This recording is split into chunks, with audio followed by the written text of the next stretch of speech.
Magandang umaga sa inyong lahat. Ito ang inyong Auntie G. Ready na ba kayo para magkape? Tara na at tayo ay magkape. Meron ako ditong black coffee. So let's have a sip. Habang tayo'y may hawak na kape, ipapakita ko sa inyo ang mga nahulog na mga passion fruit. Ito ay mga 4 na araw na ritong nahulog dahil wala dito sa bahay nila yung kapatid ko. Nandun sila sa farm at pagdating nila dito kahapon, ang dami na namang nalaglag. Maliban sa mga nalaglag noong bumagyo na kanya nang ginawang juice ay mayroon ulit ditong napakarami. Kukunin natin or pupulutin natin yan mamaya-maya after nating magkape. Siya nga pala, ayan ang kanyang mga dahon. Gumapang siya sa mga puno ng langka. Mabuti na lang hindi nabali ng bagyo ang puno. Ituloy natin yung ating pagkakape dito. Sa likod naman tayo. Masarap yung ating kape, oh. Black lang yan at walang asukal. Sa may bandang harapan, mayroon silang mga bisikleta dyan na sinasakyan papunta doon sa may gilid ng dagat. Nasa loob kasi tayo ng isang village na mayroong beach resort. Diba? Ang saya lang. Dahil nga, bit-bit pa rin ang ating kape, tayo ay humigop muna. Mind you guys, masarap talaga yung kapeng yan. Kampay sa masarap na kape. Ngayon, naririto na tayo at mangunguha or mamumulo tayo nitong mga bunga ng passion fruit na nalaglag. Hindi na tayo aakit sa puno dahil pupulutin na lang natin.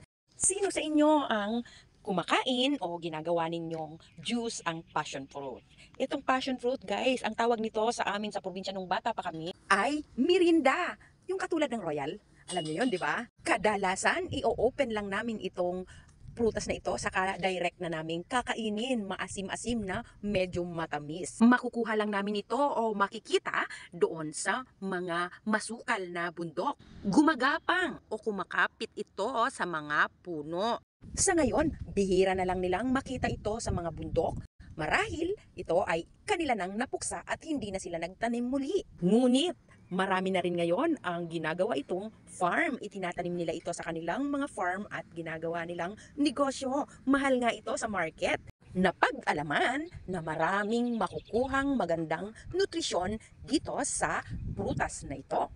Narito naman ngayon ang puno ng langka. Isa ito sa kinakapitan noong passion fruit. Ang ganda rin ng bunga nito. Kung titingnan nyo, ang itaas nitong langkang ito ay na-dominate na ng mga dahon or branches ng passion fruit. Naririto na ngayon ang labas ng bahay nila. At siya lang ang bahay na may pinakamaliit dito sa lugar na ito. Ang tawag nga ng kapatid ko sa bahay nila ay kubo dahil yan ang pinakamaliit dito.